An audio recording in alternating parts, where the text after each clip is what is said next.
فرزند زہرا یہ حالات برے ہیں۔ کاشانۂ بصیرت ایک ایسا مکمل یوٹیوب چینل جس پر محروم بصارت کے لیے بالخصوص اور تمام افراد کے لیے بالعموم سینکڑوں کی تعداد میں اسلامی کتب دستیاب ہیں۔ لہذا گزارش ہے کہ آپ اپنی ذمہ داری نبھاتے ہوئے کاشانۂ بصیرت کو سبسکرائب کرنے کے ساتھ ساتھ بیل آئیکن کو پریس کیجیے تاکہ آپ علم کے حصول کے ساتھ ساتھ مذہب اہل بیت کی اشاعت میں بھی اہم کردار ادا کرتے رہیں۔ کاشانۂ بصیرت، کاشانۂ بصیرت، کاشانۂ بصیرت۔ فرزند زہرا یہ حالات برے ہیں۔ السلام علیکم ورحمۃ اللہ وبرکاتہ۔ سامعین، آپ سماعت فرما رہے ہیں سیرت امیر المومنین حضرت علی ابن ابی طالب حصہ اول۔ مؤلف ہیں علامہ مفتی جعفر حسین علی اللہ مقامہ۔ آج ہم آپ کے سامنے اس کی 28ویں ریکارڈنگ پیش کر رہے ہیں۔ صفحہ نمبر 322، عنوان ہے حجۃ الوداع۔ 6 ہجری میں پیغمبر اسلام صلی اللہ علیہ وآلہ وسلم عمرے کے ارادے سے نکلے، مگر قریش صد راہ ہوئے اور آپ حدیبیہ سے واپس پلٹ آئے اور مکہ پہنچ کر عمرہ بجا نہ لا سکے۔ 7 ہجری میں پھر عمرے کے لیے تشریف لے گئے، مگر قریش سے معاہدے کی بنا پر 3 دن سے زیادہ مکہ میں قیام نہ کر سکے۔ 8 ہجری میں مکہ فتح ہوا اور بتوں سے خانہ کعبہ کی تطہیر عمل میں آئی۔ 9 ہجری میں حضرت علی علیہ السلام کو سورہ برات کی آیتیں دے کر رسوم حج کو شرک کی آلودگیوں سے پاک کرنے کے لیے بھیجا۔ انہوں نے مشرکین سے بیزاری اور لا تعلقی کا اعلان کر کے انہیں حرم کعبہ میں آئندہ قدم رکھنے سے منع کیا۔ 10 ہجری میں ادائے فرض حج کا قصد فرمایا اور دعوت حج کی صدا تمام اکناف عالم میں گونج اٹھی۔ لوگوں کو حج کے لیے پکارو، تمہارے پاس دور و دراز کی راہوں سے پیادہ اور سفر سے تھکی ماندی سواریوں پر چڑھ کر آئیں گے تاکہ وہ دین و دنیا کے فائدے حاصل کریں۔ پیغمبر اکرم صلی اللہ علیہ وآلہ وسلم کی آواز پر ہر سمت سے مسلمان کثیر تعداد میں مدینہ پہنچ گئے تاکہ پیغمبر کے ساتھ فریضہ حج بجا لائیں اور آداب و احکام حج سیکھیں۔ حضرت صلی اللہ علیہ وآلہ وسلم 26 ذی القعدہ کو ہزاروں مسلمانوں کے جلوہ میں مدینے سے نکل کھڑے ہوئے اور جناب فاطمۃ الزہرا سلام اللہ علیہا اور ازواج رسول بھی اس سفر میں شریک تھی۔ جب ظہر کے قریب وادی ذوالحلیفہ میں پہنچے تو غسل احرام کے بعد احرام باندھا۔ صحابہ نے احرام باندھ لیے اور سب نے مل کر تلبیہ کیا تو لبیک اللہم لبیک کی آوازوں سے دشت اور صحرا گونج اٹھے۔ حضرت علی علیہ السلام یمن ہی میں تھے۔ حضرت صلی اللہ علیہ وآلہ وسلم نے انہیں تحریر فرمایا کہ وہ مکہ پہنچ کر حج میں شریک ہوں۔ آپ اپنے دستے سپاہ کے ساتھ وہاں سے چل دیے۔ راستے میں لشکر کی امارات ایک شخص کے سپرد کر کے آگے بڑھے اور وادی یلملم سے احرام باندھ کر حضرت صلی اللہ علیہ وآلہ وسلم کے وارد مکہ ہونے سے پہلے ان کی خدمت میں پہنچ گئے۔ پیغمبر صلی اللہ علیہ وآلہ وسلم نے آپ کو دیکھا تو چہرہ فرط مسرت سے چمک اٹھا۔ پوچھا کہ علی، تم نے کس نیت سے احرام باندھا؟ عرض کیا کہ آپ نے اس کے متعلق تحریر نہیں فرمایا تھا، اس لیے میں نے اپنی نیت کو آپ کی نیت سے وابستہ کر دیا تھا کہ جو آپ کی نیت ہوگی وہی میری نیت ہوگی۔ میں اپنے پیچھے 34 اونٹ قربانی کے لیے چھوڑ آیا ہوں۔ حضرت صلی اللہ علیہ وآلہ وسلم نے فرمایا کہ میرے ہمراہ قربانی کے 66 اونٹ ہیں اور تم مناسک حج اور قربانی کے اونٹوں میں میرے شریک ہو۔ اس کے بعد حضرت علی علیہ السلام نے یمن کی تمام رودات اور جزیہ اور غنائم اور صدقات کی تفصیل بیان کی اور عرض کیا کہ میں اموال غنیمت اور جزیہ لشکر کے سپرد کر کے شوق زیارت میں یہاں پہلے چلا آیا ہوں۔ فرمایا کہ تم اپنے ہمراہیوں کے پاس جاؤ اور انہیں لے کر جلد مکہ پہنچ جاؤ۔ حضرت علی علیہ السلام پیغمبر سے رخصت ہو کر واپس پلٹے۔ ابھی تھوڑا سا راستہ طے کیا ہوگا کہ لشکر کو آتے دیکھا۔ جب وہ لوگ قریب پہنچے تو دیکھا سب نے بندھی ہوئی گٹریوں میں سے نئے جامے نکال کر احرام باندھ رکھے ہیں اور آپ نے نگران لشکر سے پوچھا کہ تم نے میری اجازت کے بغیر یہ پارچے کیوں تقسیم کیے ہیں؟ کہا ان لوگوں نے اصرار کیا تھا کہ یہ پارچے انہیں دے دیے جائیں اور بعد میں واپس لے لیے جائیں۔ فرمایا کہ انہیں حضرت صلی اللہ علیہ وآلہ وسلم کی خدمت میں پیش کرنے سے پہلے استعمال میں نہیں لایا جا سکتا۔ پھر حکم دیا کہ یہ پارچے اتار دیے جائیں اور انہیں بحفاظت رکھ دیا جائے۔ لوگوں نے پارچے اتار تو دیے مگر انہیں یہ بات ناگوار گزری۔ جب پیغمبر صلی اللہ علیہ وآلہ وسلم کی خدمت میں پہنچے تو علی کا شکوہ کیا۔ حضرت نے کھڑے ہو کر فرمایا، اے لوگوں، علی کا گلہ نہ کرو، وہ اللہ کے معاملے میں سخت گیر ہیں۔ یہ روایت تاریخ طبری کی جلد نمبر 2 صفحہ نمبر 402 پر موجود ہے۔ حجۃ الوداع سے بیشتر 2 قسم کے حج ہوتے ہیں، ایک حج افراد اور ایک حج قران۔ ان دونوں میں عمرہ ایک جداگانہ اور مستقل عمل کی حیثیت رکھتا ہے جو اعمال حج بجا لانے کے بعد بجا لایا جاتا ہے۔ فرق صرف اتنا ہے کہ حج قران میں قربانی کے جانور ساتھ ہوتے ہیں اور حج افراد میں قربانی کے جانور ساتھ نہیں ہوتے۔ اس موقع پر آیت یہ ہے کہ اللہ کے لیے حج اور عمرہ پورا کرو نازل ہوئی تو حج میں ایک تیسری قسم کا اضافہ ہو گیا جسے حج تمتع کہا جاتا ہے۔ حج تمتع میں عمرہ حج ہی کا ایک جز ہوتا ہے جو ایام حج میں حج سے پہلے بجا لایا جاتا ہے۔ چنانچہ اس کی صورت یہ ہے کہ پہلے عمرہ بجا لا کر احرام کھول دیا جائے اور 8 ذی الحج یوم ترویہ کو حج کا احرام باندھ لیا جائے اور اعمال حج بجا لائے جائیں۔ اسے حج تمتع اس لیے کہا جاتا ہے کہ عمرہ اور حج کے درمیانی وقفے میں احرام کے قیود اٹھ جاتے ہیں اور وہ تمام چیزیں احرام کی حالت میں جائز نہیں ہوتی، جو چیزیں احرام کی حالت میں جائز نہیں ہوتی ہیں ان سے تمتع ہوا جا سکتا ہے۔ یہ حج ان لوگوں کے لیے ہے جو مکہ سے 48 میل سے زیادہ فاصلے کے رہنے والے ہوں، اور حج افراد اور حج قران مکہ سے 48 یا اس سے کم مسافت کے رہنے والوں کے لیے ہے۔ اس سفر حج میں زیادہ تر وہ لوگ تھے جن کے ساتھ قربانی کے جانور نہیں تھے۔ حضرت صلی اللہ علیہ وآلہ وسلم نے انہیں حکم دیا کہ وہ حج کی نیت کو عمرے کی نیت سے بدل لیں اور عمرے کے بعد احرام اتار دیں اور حج تمتع بجا لائیں، اور جن لوگوں کے ہمراہ قربانی کے جانور ہیں وہ احرام باندھے رکھیں۔ حضرت صلی اللہ علیہ وآلہ وسلم کے ہمراہ چونکہ قربانی کے اونٹ تھے اس لیے آپ کا حج حج قران تھا، اور حضرت علی کی نیت بھی پیغمبر کی نیت حج کے تابع تھی، اس لیے دونوں نے احرام نہ کھولے۔ جب لوگوں نے پیغمبر صلی اللہ علیہ وآلہ وسلم کو احرام باندھے دیکھا تو احرام کھولنے میں پس و پیش کرنے لگے، اور سابقہ طریق حج سے مانوس طبیعتوں پر یہ امر انتہائی شاق گزرا اور وہ بدستور احرام باندھے رہے۔ پیغمبر صلی اللہ علیہ وآلہ وسلم نے انہیں تعمیل حکم سے پہلو تہی کرتے دیکھا تو سخت رنجیدہ ہوئے اور غیظ و غضب کی شکنیں ماتھے پر ابھر آئیں۔ بی بی عائشہ کہتی ہیں کہ رسول اللہ صلی اللہ علیہ وآلہ وسلم ذی الحجہ کی 4 یا 5 تاریخ کو وارد ہوئے اور غیظ و غضب کی حالت میں میرے ہاں آئے۔ میں نے کہا، یا رسول اللہ، کس نے آپ کو غضبناک کیا؟ خدا اسے جہنم وصال کرے۔ فرمایا، کیا تمہیں خبر نہیں کہ میں نے لوگوں کو ایک حکم دیا تھا مگر وہ تردد اور تعصب میں پڑ گئے؟ اگر مجھے معلوم ہوتا کہ صورتحال یہ پیش آنے والی ہے تو میں قربانی کے جانور اپنے ساتھ لانے کے بجائے یہاں سے خرید لیتا اور ان لوگوں کی طرح احرام کھول دیتا۔ یہ روایت صحیح مسلم جلد نمبر 1 صفحہ نمبر 390 پر ہے۔ جس طرح حضرت صلی اللہ علیہ وآلہ وسلم کی زندگی میں کچھ لوگوں نے حج تمتع کی مخالفت کی، اسی طرح پیغمبر صلی اللہ علیہ وآلہ وسلم کے بعد بھی اس کی مخالفت کرتے رہے اور حکم شرعی کے مقابلے میں اپنی رائے کو ترجیح دیتے رہے۔ چنانچہ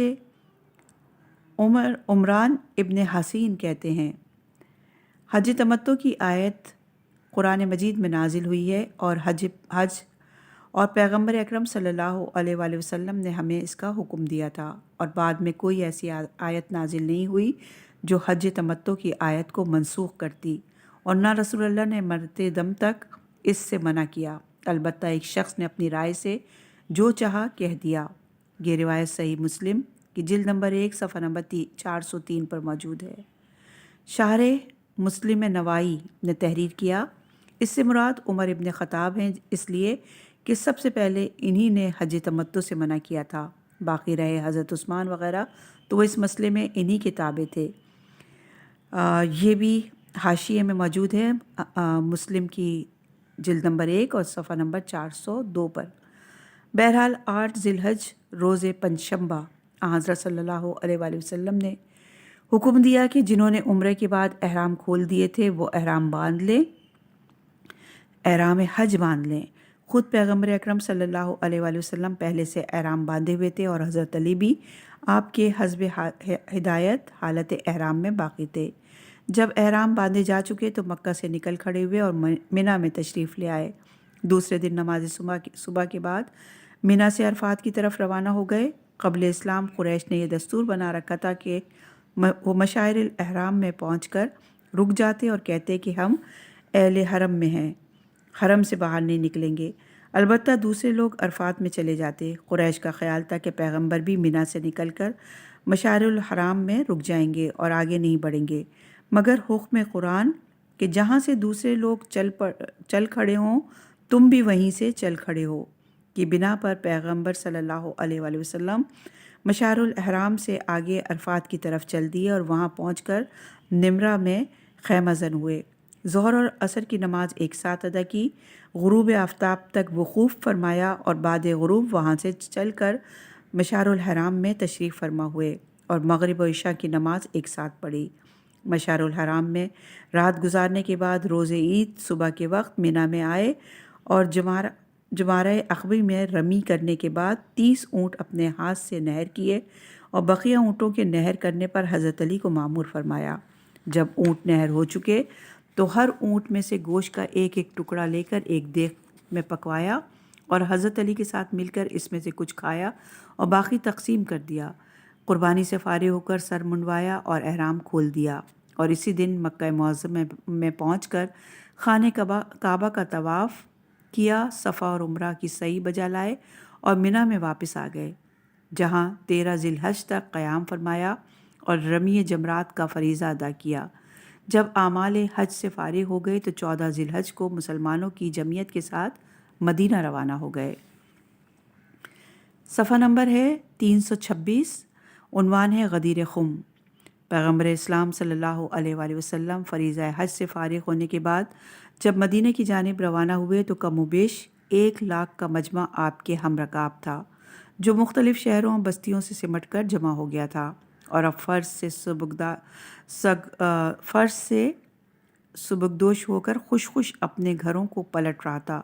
کچھ لوگ مدینے پہنچ کر الگ ہونے والے تھے اور کچھ لوگوں کو راستے ہی سے علیحدہ ہو جانا تھا۔ جوں ان کی بستیاں قریب آتی جا رہی تھیں ان کی رفتار تیز ہوتی جا رہی تھی۔ کچھ لوگ شاداں و فرحاں آگے بڑھ گئے، کچھ افتا اور خیزاں چلے آ رہے تھے۔ غرض قافلہ رواں دواں تھا کہ مقام جوفہ سے 3 میل کے فاصلے پر ایک پرخار وادی میں جو غدیر خم کی کہلاتی تھی انہیں ٹھہر جانے کا حکم دیا۔ یہ حکم اتنا اچانک اور ناگہانی تھا کہ لوگ حیرت سے ایک دوسرے کا منہ تکنے لگے کہ یہاں منزل کیسی، کیونکہ یہ جگہ نہ تو قافلوں کے اترنے کے لیے موزوں تھی، نہ گرمی سے بچنے کا کوئی سامان تھا اور نہ دھوپ سے بچاؤ کے لیے سایہ، اور نہ ادھر سے گزرتے ہوئے عربوں کے کسی کارواں کو یہاں منزل کرتے دیکھا تھا۔ اس کارواں کو روکنے کا مقصد یہ تھا کہ پیغمبر اکرم صلی اللہ علیہ وآلہ وسلم مسلمانوں کو اللہ کے ایک اہم فیصلے سے آگاہ کرنا چاہتے تھے اور اس کی عمومی اعلان کے لیے مناسب موقع و محل کے منتظر تھے، اور اس سے مناسب تر کوئی اور موقع نہ ہو سکتا تھا، کیونکہ چند لمحوں کے بعد یہ مجمع متفرق اور پرگاندہ ہو جانے والا تھا، اور پھر اتنی عظیم جمعیت کے یکجا ہونے کے لیے بہرحال بظاہر حال کوئی صورتحال نظر نہ آتی تھی۔ عالم اسلام کے ہر کونے اور ہر خطے کے لوگ جمع تھے اور ان کے منتشر ہونے سے پہلے یہ حکم ان کے گوش گزار کر دینا ضروری تھا۔ پھر اس صحرائے بے آب و گیا میں کارواں کو روک لینے میں یہ مصلحت بھی کار فرما ہو سکتی تھی کہ اگر معمولاً اس مقام پر قافلے ٹھہرا کرتے تو یہ سمجھا جاتا کہ آرام اور سفر کی تھکان دور کرنے کے لیے منزل کی گئی ہے، اور ضمناً ایک اعلان بھی کر دیا گیا جس سے اس اعلان کی اہمیت کم ہو جاتی۔ حضرت صلی اللہ علیہ وآلہ وسلم نے اس کی اہمیت کو برقرار رکھنے کے لیے ایک ایسی جگہ منتخب کی جو کبھی قافلوں کی آرام گاہ نہ بنی، تاکہ یہ واضح ہو جائے کہ یہاں ٹھہرنے کا مقصد آرام اور استراحت نہیں ہے، بلکہ معاملے کی اہمیت کا تقاضا یہ ہے کہ خواہ کتنی زحمت و تکلیف کا سامنا کیوں نہ کرنا پڑے، اس جلتے ہوئے میدان میں چلتے ہوئے کارواں کو روک لیا جائے اور سب کو فیصلہ خداوندی سے آگاہ کر دیا جائے، اور وہ فیصلہ حضرت صلی اللہ علیہ وآلہ وسلم کی نیابت اور جانشینی کا متعلق تھا۔ اس سے پیشتر دعوت ذوالعشیرہ کے ایک محدود دائرے میں غزوہ تبوک اور تبلیغ سورہ برات کی موقع پر پیغمبر کی زبان سے مختلف پیراؤں اور اشاروں کنائیوں میں ایسے کلمات سنے جا چکے تھے جن سے ایک انصاف پسند اور غیر جانبدار انسان یہ نتیجہ اخذ کرنے پر مجبور تھا کہ ہو نہ ہو پیغمبر علی علیہ السلام کو اپنا نائب و جانشین مقرر کرنا چاہتے ہیں، اور دوسری طرف یہ بھی دیکھنے میں آتا تھا کہ کچھ لوگوں کی زبانیں خواہ مخواہ علی کے خلاف شکوہ ریز رہتی تھیں، اور ان کے معمولی منصب پر بھی ان کی دلی کدورتیں چہروں پر کھل جاتی ہیں، اور وہ بھلا ایسے کیوں کر ٹھنڈے دل سے گوارا کریں گے کہ اسے عملی جامہ پہنا دیں گے۔ پیغمبر اکرم صلی اللہ علیہ وآلہ وسلم بھی ان چیزوں سے خالی الذہن نہ تھے، اور بعض چہروں کے اتار چڑھاؤ سے ان کی دلی کیفیتوں کو بھاپ رہے تھے، اور ان کے حرکات و سکنات سے ان کے ارادوں کو سمجھ رہے تھے کہ یہ مخالفت کیے بغیر نہیں رہیں گے اور ہر ممکن طریقے سے روڑے اٹکائیں گے۔ اس لیے مزاج شناس قدرت یہ چاہتا تھا کہ قدرت کی طرف سے ان لوگوں کے شر سے تحفظ کا ذمہ لیا جائے، پھر اس کا عمومی اعلان کیا جائے۔ چنانچہ اللہ کی طرف سے تحفظ کی ذمہ داری کے ساتھ اس مقام پر یہ آیت نازل ہوئی: اے رسول، تمہارے پروردگار کی طرف سے جو حکم تم پر اتارا گیا ہے اسے پہنچا دو، اور اگر تم نے ایسا نہ کیا تو گویا تم نے کوئی پیغام پہنچایا ہی نہیں، اور اللہ ہر حال میں تمہیں لوگوں کی شر سے بچائے گا۔ علامہ قاضی شوکانی تحریر فرماتے ہیں کہ ابو سعید خضری کہتے ہیں کہ آیہ بلغ غدیر خم میں علی ابن ابی طالب کے بارے میں رسول اللہ پر نازل ہوئی۔ اس تحدیدی آمیز حکم کے بعد تاخیر کی گنجائش نہ تھی۔ پیغمبر اکرم صلی اللہ علیہ وآلہ وسلم سواری پر سے اترے، ساتھ والے بھی اتر پڑے، اور حی علی خیر العمل کی آواز پہ آگے بڑھ جانے والے پلٹے اور پیچھے رہ جانے والے تیزی سے بڑھے، اور تمام مجمع سمٹ کر یکجا ہو گیا۔ دوپہر کا وقت باد سموم کے جھلسا دینے والے جھونکے جلاتا ہوا ریگستان، آفتاب کی تمازت اور گرمی کی شدت، چند ببول کے درختوں کے علاوہ نہ کہیں سبزہ نہ کہیں سایہ۔ صحابہ نے عبائیں کندھوں سے اتار کر پیروں کے گرد لپیٹ لیں اور اس جلتی ہوئی زمین پر ہمتن گوش بن کر بیٹھ گئے۔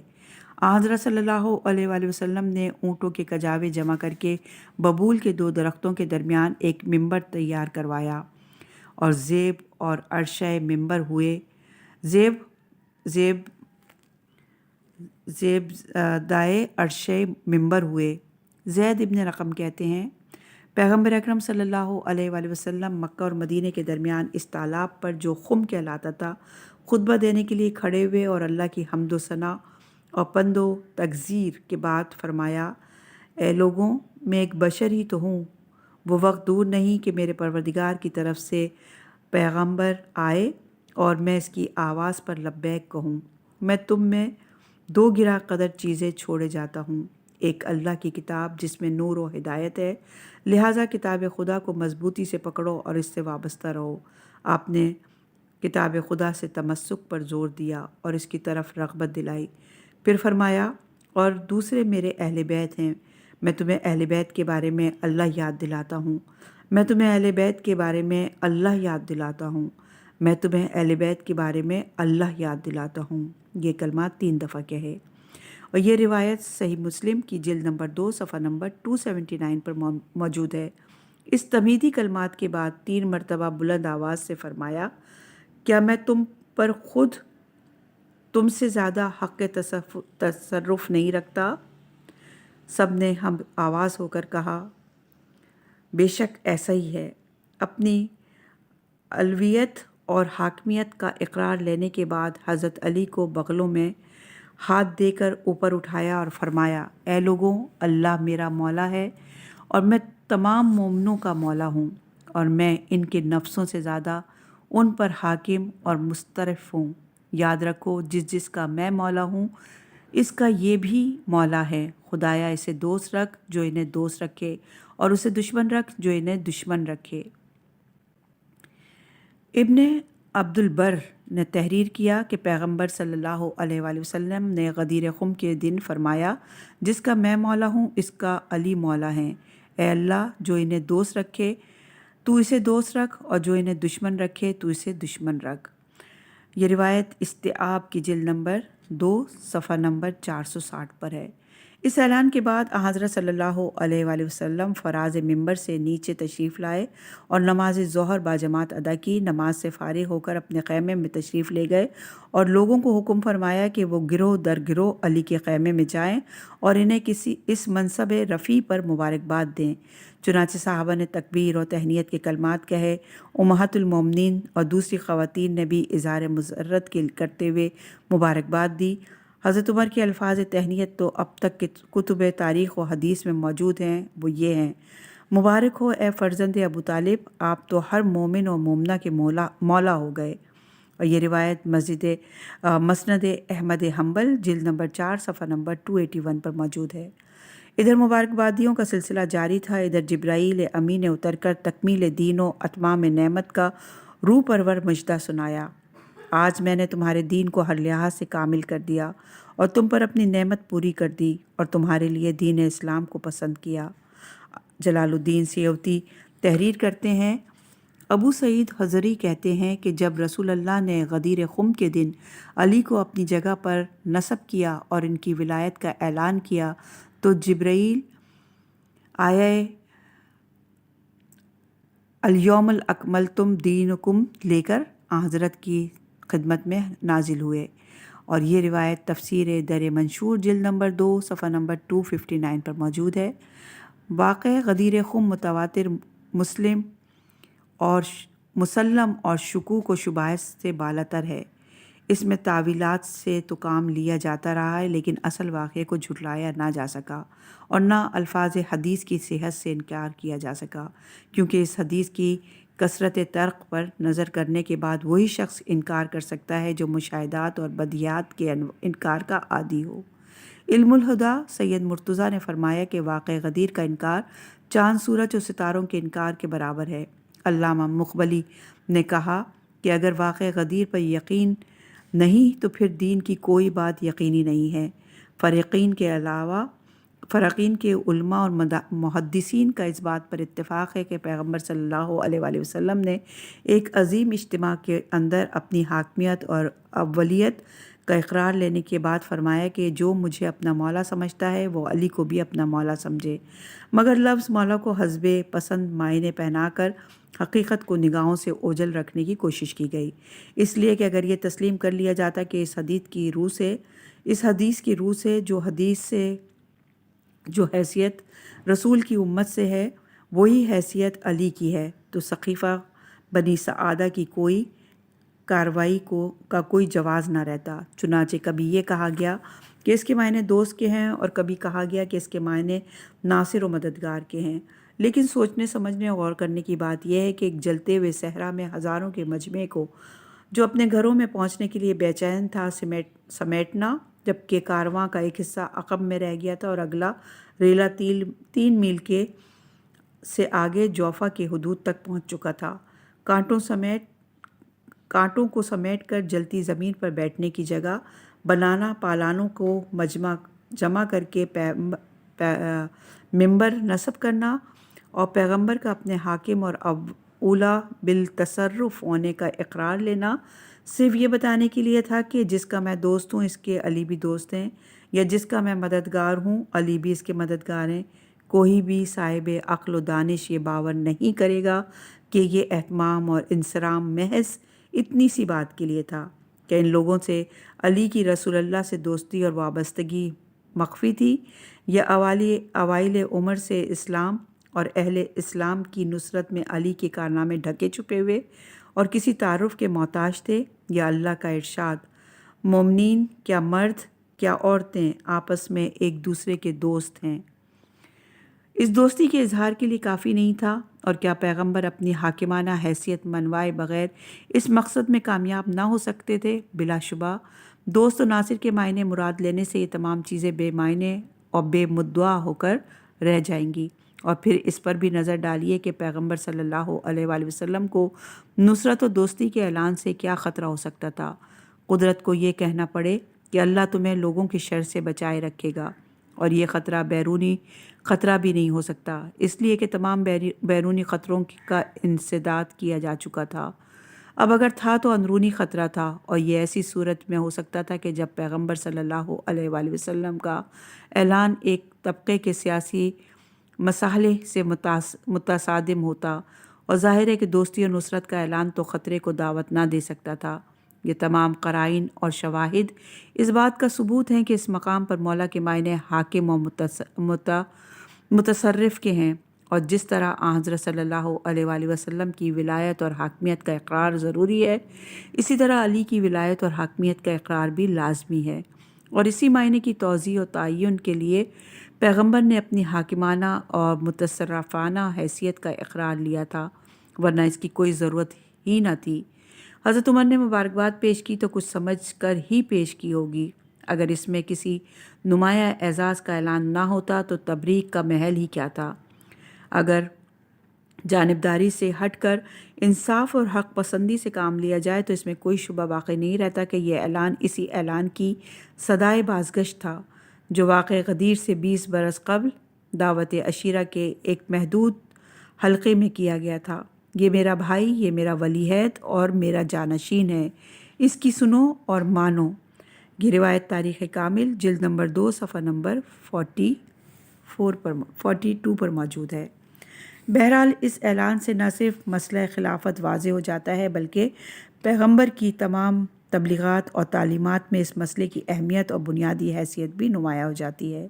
اگرچہ پیغمبر اکرم صلی اللہ علیہ وآلہ وسلم نے بعثت سے ہجرت تک اور ہجرت سے حجت الوداع تک ان تمام احکام کی تبلیغ کی جو وقتاً فوقتاً آپ پر نازل ہوتے رہے، اور مسلمان ہر حکم پر عمل بھی کرتے رہے، چنانچہ وہ نمازیں پڑھتے، روزے رکھتے، زکوٰۃ دیتے اور جہاد میں بھی شریک ہوتے تھے، اور حج کے موقع پر جوک در جوک ادائے حج کے لیے بھی جمع ہو گئے تھے۔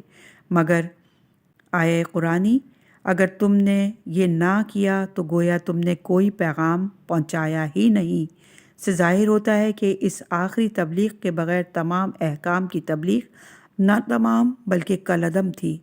حالانکہ اللہ نے کسی حکم کی تبلیغ کو دوسرے حکم کی تبلیغ پر موقف نہیں رکھا، مگر یہاں پیغمبر کی 23 سالہ تبلیغ کو صرف اس تبلیغ پر منحصر کیا گیا ہے، اس طرح کہ اگر یہ تبلیغ نہ ہوتی تو دین ناتمام رہ جاتا اور کار رسالت پایہ تکمیل کو نہ پہنچتا۔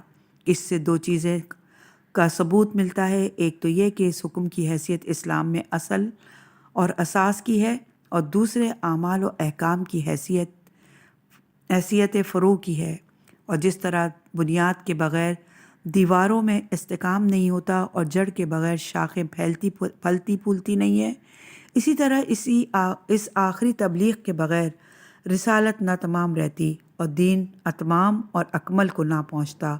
لہٰذا رسالت کو اگر اصول میں شامل کیا جاتا ہے تو جسے تکمیل تبلیغ رسالت قرار دیا گیا اسے بھی اصول میں داخل ہونا چاہیے، اور دوسرے یہ کہ جب اس امر کے نہ پہنچانے کے نتیجے میں تمام احکام کا پہنچانا نہ پہنچانے کے برابر ہو جاتا تو اس امر کے نہ ماننے کی صورت میں تمام احکام کا سیکھنا اور ان پر عمل پیرا ہونا کیا بے نتیجہ نہ ثابت ہوگا؟ صفحہ نمبر ہے 332، عنوان ہے جیش اسامہ۔ پیغمبر اکرم صلی اللہ علیہ وآلہ وسلم نے دعوت اسلام کے سلسلے میں حارث ابن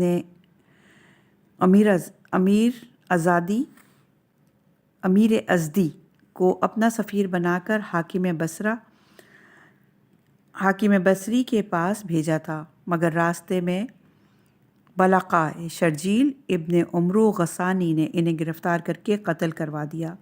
حضرت صلی اللہ علیہ وآلہ وسلم کو اس کی اطلاع ہوئی تو آپ نے 3000 کا ایک لشکر زید ابن حارثہ، جعفر ابن ابی طالب اور عبداللہ ابن رہوہ کی زیر سرگردگی ترتیب دیا اور فرمایا کہ اگر زید کام آ جائیں تو جعفر ابن ابی طالب سردار لشکر ہوں گے، اگر وہ بھی شہید ہو جائیں تو عبداللہ ابن رہوہ سپہ سالار ہوں گے۔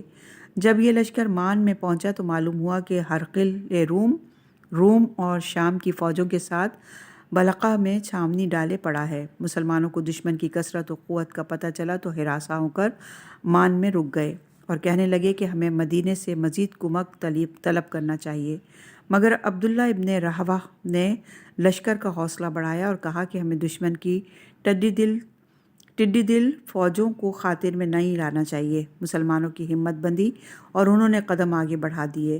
جب بلقا کے قریوں میں سے ایک قریہ مشارف میں پہنچے تو دشمن کی نقل و حرکت کو دیکھ کر موتا کی طرف مڑ گئے تاکہ کسی مناسب جگہ پر پڑاؤ ڈال کر دشمن سے نمٹیں۔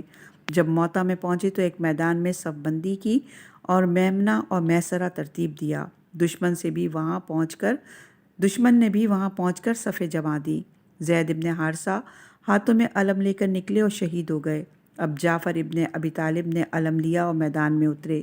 دشمن سے لڑتے ہوئے کسی کی تلوار پڑی اور آپ کا داہنا ہاتھ قلم ہو گیا۔ آپ نے بائیں ہاتھ سے علم سنبھالا اور جب بایاں ہاتھ بھی قلم قطع ہو گیا تو علم کو سینے سے لگا لیا اور اسی سے زیادہ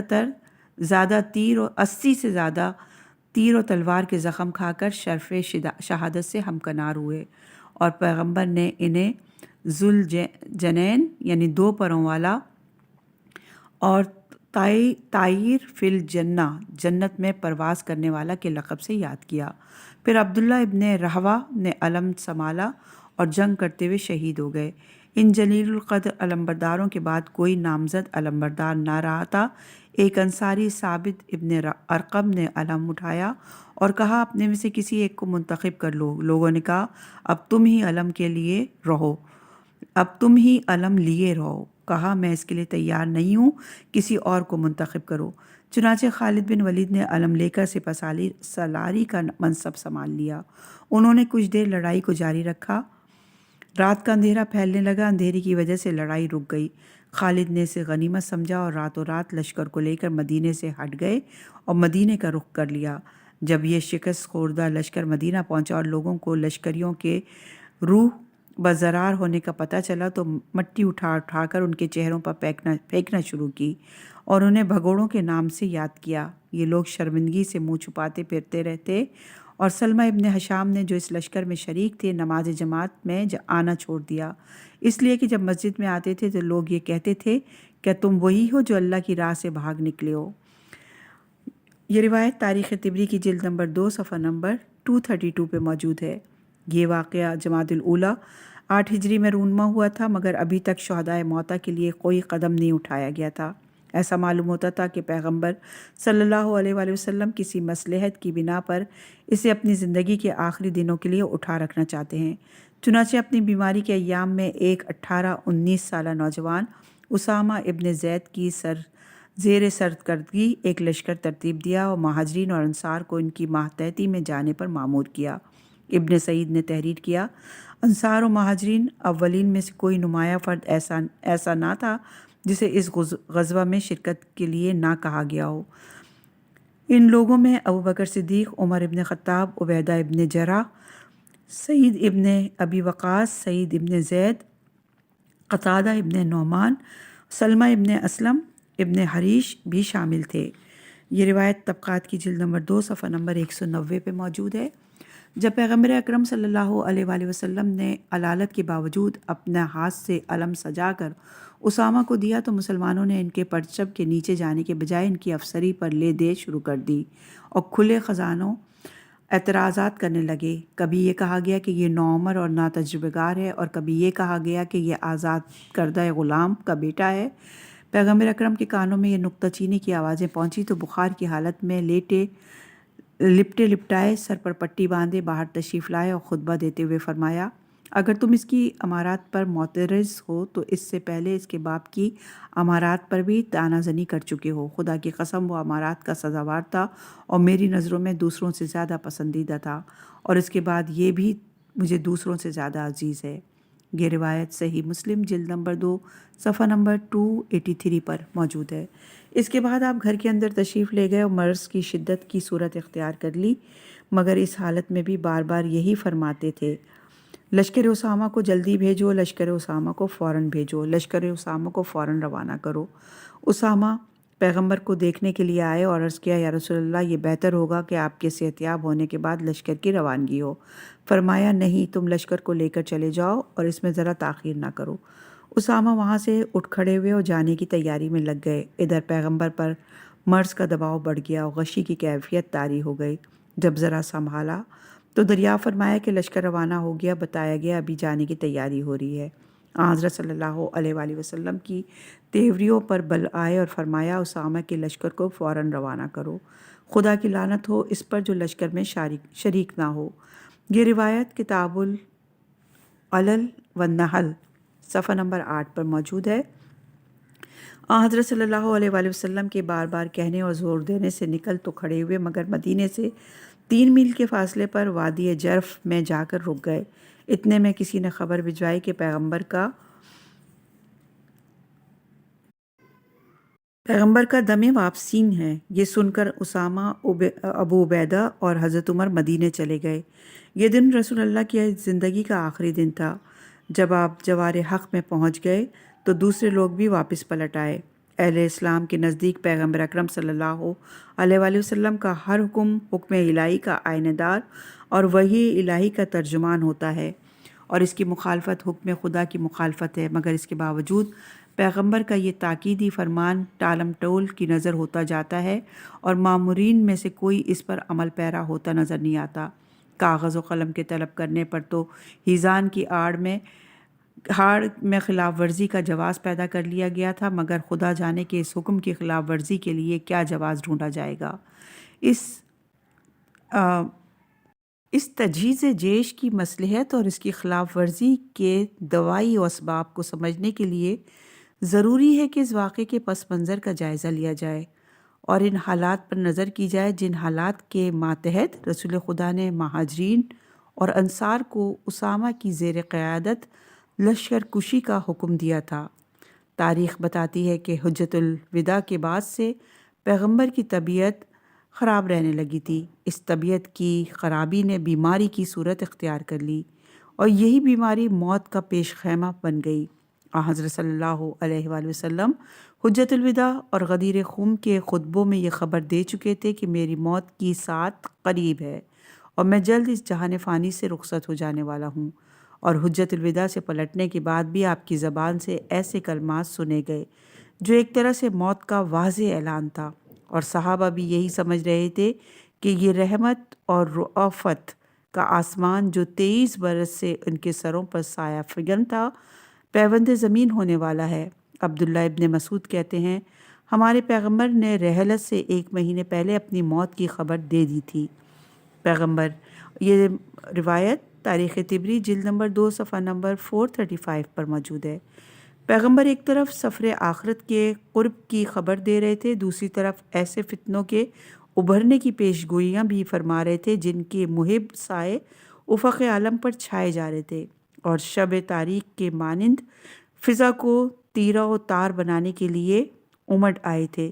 چنانچہ آپ اپنی زندگی کے آخری ایام میں ایک رات لڑکھڑاتے سنبھلتے جنت البقیع میں تشریف لے گئے اور اہل قبور کے حق میں دعائے مغفرت اور ان پر سلام کرنے کے بعد فرمایا، جس حال میں زندہ لوگ ہیں اسے دیکھتے ہوئے یہ حال تمہیں گوارا اور مبارک ہو۔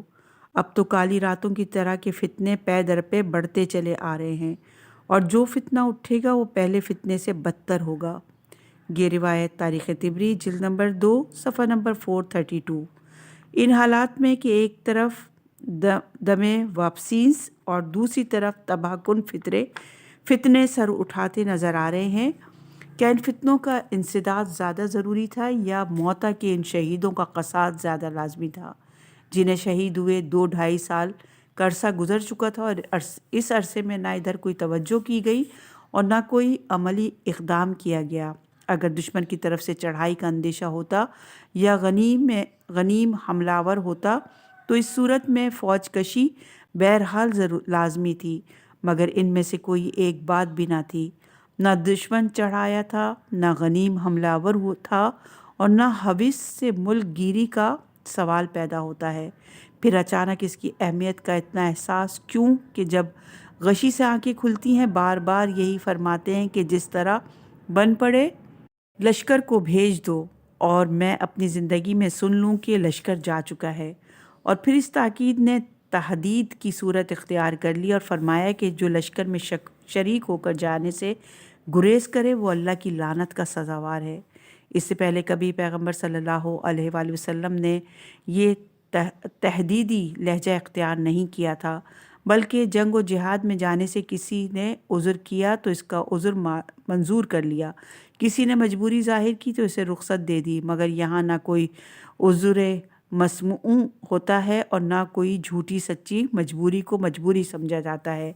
بس ایک ہی اٹل فیصلہ ہے کہ یہاں سے چل دو، جس میں نہ رد و بدل کی گنجائش ہے اور نہ ترمیم کی، حالانکہ زندگی کے آخری لمحات میں انسان کی یہ خواہش ہوتی ہے کہ اس کے یار و انصار اس کے گرد و پیش جمع رہیں، تجہیز تکفین میں حصہ لیں، نماز جنازہ میں شریک ہوں اور اس کے قریبیوں اور عزیزوں کا غم بٹائیں اور انہیں تسلی اور تسکین دیں۔ اور پھر ان لوگوں کے لیے تو اس میں اور زیادہ الجھاؤ ہے جس کا نظریہ یہ ہے کہ پیغمبر صلی اللہ علیہ وآلہ وسلم نے اپنی نیابت اور جانشینی کا کوئی فیصلہ نہیں کیا تھا، بلکہ اسے امت کے ارباب حل و عقدہ پر چھوڑ دیا تھا، اور اب جب کہ مستقبل قریب میں ان کے سر جوڑ کر بیٹھنے کا وقت آ رہا تھا تو انہیں مدینے سے کوسوں دور چلے جانے کا حکم دینا کیا معنی رکھتا ہے؟ ظاہر ہے کہ اگر خلافت کا مسئلہ اہل شورا اور رائے کی ثوابدید سے وابستہ تھا تو انہیں جانے کا حکم قطعاً نہ دیا جاتا، تاکہ وہ آپ کی وفات کے بعد خلافت کا مسئلہ طے کر لیں اور امت کو فتنے اور انتشار سے بچائیں۔ پھر کیا وجہ تھی کہ پیغمبر صلی اللہ علیہ وآلہ وسلم ان کے جانے پر زور دیتے رہے؟ کیا وہ مرکز میں رہ کر ان فتنوں کا سدباب نہ کرتے جن فتنوں کے سر اٹھانے کی پیشن گوئی فرما رہے تھے، یا یہ کہ خود انہی سے کسی فتنے کا اندیشہ تھا جس کے انسداد کے لیے ان سے مدینہ خالی کرایا جا رہا تھا؟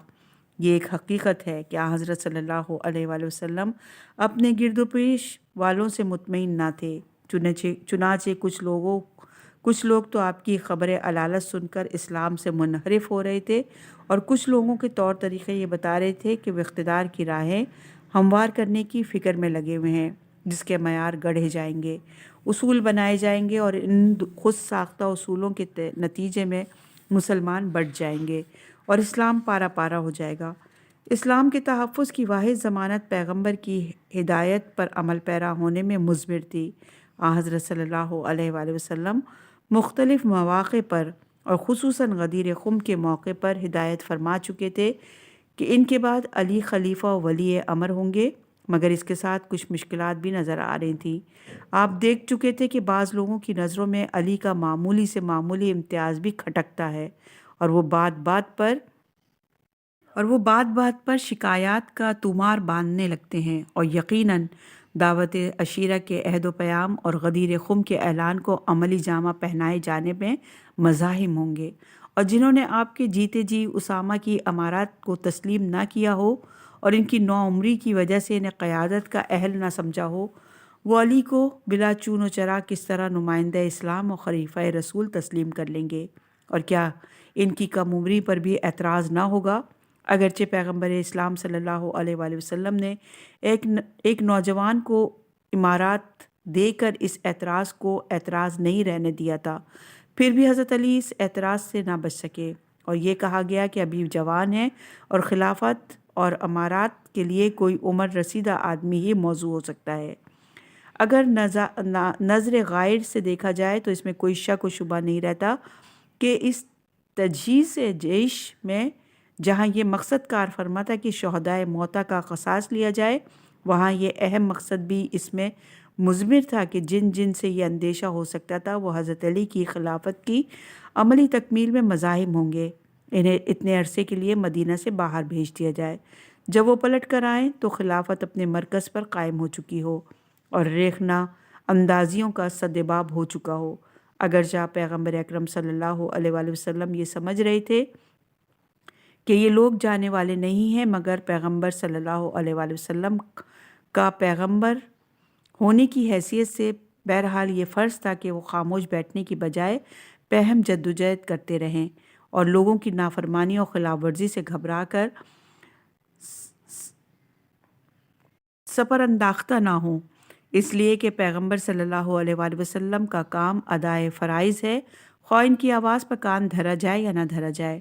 اور پھر یہ اصرار رائیگاں بھی تو نہیں گیا کہ اس سے کوئی اور مقصد حاصل ہوا ہو یا نہ ہوا ہو، مگر اتنا تو یہ ہوا کہ جنہوں نے پیغمبر کی خلاف ورزی کے نتیجے میں اقتدار حاصل کیا، ان کے دلوں کے نہا خانوں میں چھپی ہوئی ہوس اقتدار بے نقاب ہو کر سامنے آ گئی اور ان کے اقتدار کی شرعی حیثیت بھی واضح ہو گئی۔ بہرحال اس خلاف ورزی کا مقصد ہی یہ تھا کہ اگر چلے جانے کی صورت میں یہ بیل منڈھے چڑھ گئی اور اقتدار کا رخ دوسری طرف مڑ گیا تو اپنی طرف موڑنے میں کامیاب نہ ہو سکے گی۔ اس طرح یہ ایک اعصابی جنگ تھی جو اندر ہی اندر لڑی جا رہی تھی۔ ادھر پیغمبر اسلام صلی اللہ علیہ وآلہ وسلم جانے کے لیے کہتے، ادھر جاتے اور پھر پلٹ آتے، کبھی مزاج پرسی کے ہیلے سے اور کبھی سامان کی فراہمی کے بہانے سے۔ کچھ کن سوئیاں لینے کے لیے یہیں رہ جاتے اور کچھ لشکرگاہ کی طرف پلٹ جاتے۔ غرض پیغمبر صلی اللہ علیہ وآلہ وسلم نے لاکھ کہا سنا مگر نہ جانا تھا، نہ گئے، یہاں تک کہ پیغمبر اسلام صلی اللہ علیہ وآلہ وسلم اس دنیا سے رخصت ہو گئے۔ پیغمبر اکرم کی زندگی میں تو ان کا حکم ہوس حکمرانی کے بوجھ کے نیچے دب کر رہ جاتا ہے اور پیغمبر کے بار بار کہنے کے باوجود بوجھل قدموں میں جنبش پیدا نہیں ہوتی، مگر جب خلافت قائم کر لی جاتی ہے تو سب سے پہلے لشکر اسامہ کی روانگی کا بندوبست کیا جاتا ہے تاکہ اس طرح حکم رسول کی نافرمانی کا دھبہ بھی دھل جائے اور یہ تعصب بھی دیا جائے کہ اللہ کے حکم رسول کا کتنا پاس و لحاظ تھا کہ اقتدار کی باغ دوڑ ہاتھ میں لیتے ہی فوراً لشکر روانہ کر دیا۔ اگرچہ ایک کثیر تعداد نے اس کی مخالفت کی تھی، مگر حضرت ابوبکر کو اصرار تھا کہ اسامہ کی زیر نگرانی لشکر کی روانگی ضرور عمل میں لائی جائے، اور جسے چند دن پیشتر امارات کا اہل تصور نہیں کیا گیا تھا اب اسے اہل سمجھ لیا گیا۔ انصار کی رائے یہ تھی کہ لشکر کی روانگی ملتوی کر دی جائے، اور اگر ملتوی نہ کی جائے تو اسامہ کے بجائے کسی معمر و سن رسیدہ شخص کو لشکر کی امارات سپرد کر دی جائے۔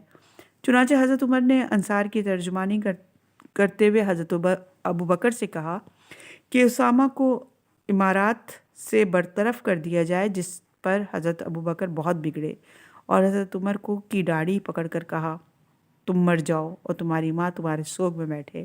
اے خطاب کے بیٹے، اسے رسول اللہ نے امیر مقرر کیا تھا اور تم مجھے یہ کہتے ہو کہ میں اسے علیحدہ کر دوں۔ یہ روایت تاریخ طبری کی جلد نمبر 2 اور صفحہ نمبر 462 پر موجود ہے۔ اگر لشکر کی روانگی میں حکم رسول کا احترام ملحوظ ہوتا تو اس احترام کا تقاضا یہ بھی تھا کہ اسامہ کی معزولی کا مطالبہ نہ کیا جاتا، اس لیے کہ وہ رسول اکرم صلی اللہ علیہ وآلہ وسلم کے منتخب کردہ تھے، اور رسول نے ان لوگوں سے خفگی کا بھی اظہار کیا تھا جنہوں نے ان کی امارات پر نکتہ چینی کی تھی۔ اگرچہ حضرت عمر انصار کے پیغمبر تھے، یعنی ان کا پیغام پہنچا رہے تھے، مگر اس معزولی میں ان کے ہمنوا تھے۔ اگر وہ انصار کے ہمنوا نہ ہوتے تو وہ ان کی طرف سے پیغمبر بن کر آنے کے بجائے انہیں کہہ دیتے کہ اسامہ رسول صلی اللہ علیہ وآلہ وسلم کے مقرر کردہ ہیں، تم ان کی معزولی کا مطالبہ کرنے والے کون ہوتے ہو؟ یا یہ بھی کہتے کہ تم خود ہی حضرت ابوبکر کے پاس چلے جاؤ اور انہیں کہو کہ وہ اسامہ کو برطرف کر دیں، اور حضرت ابوبکر کو بھی حضرت عمر پر بگڑنے کے بجائے انصار پر بگڑتے۔ ظاہر ہے کہ یہ خفگی اسی بنا پر ہوگی کہ انہیں انصار کا ہمنوا پایا گیا۔ بہرحال حضرت ابوبکر کے کہنے سننے سے اسامہ کی امارات تو گوارا کر لی گئی، مگر پھر بھی کچھ لوگوں نے عملاً ان کی امارات کو تسلیم نہ کیا اور لشکر میں شریک ہونے سے کنارہ کش رہے۔ حضرت ابوبکر تو حکومت کی ذمہ داریوں کی وجہ سے نہ گئے ہوں گے، حضرت عمر بھی اسامہ سے اجازت لے کر رہ گئے، مگر سوال یہ پیدا ہوتا ہے کہ کیا اسامہ کو یہ حق پہنچتا تھا کہ جنہیں رسول اللہ نے نام لے کے معمور فرمایا ہو وہ انہیں اجازت دے کر رخصت کر دیں۔ ظاہر ہے کہ ان کی حیثیت ایک سپہ سالار کی تھی اور وہ قطعاً اس کے مجاز نہ تھے کہ جسے چاہیں ساتھ رکھیں اور جسے چاہیں چھوڑ جائیں۔ پھر اس اجازت طلب کرنے اور اجازت دینے کی معنی ہی کیا ہے؟ اور اگر وہ مجاز بھی فرض کر لیے جائیں تو حکومت کی صفت اور ہیبت کے سامنے اجازت دینے سے انکار بھی کیسے کر سکتے